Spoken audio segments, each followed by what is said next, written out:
নমস্কার, মোর নাম যশস্বী চেতিয়া। মই এটা কবিতা আবৃত্তি কৰিম। কবিতাটোৰ নাম হৈছে মাহীদেউ পুতলা। আমাৰ ওচৰতে মাহীদেউ ঘৰ, মাহীদেউ পুতলাটোৰ হ'ল এদিন জ্বৰ। পানী লগা জ্বৰ।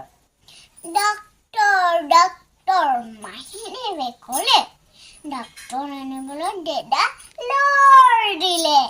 দৌৰ দৌৰ দৌৰ, টক টক টক, দুৱাৰত ডাক্তৰে কৰে টক টক। পুতলাই ভয় খাই কপে ঠক ঠক ঠক।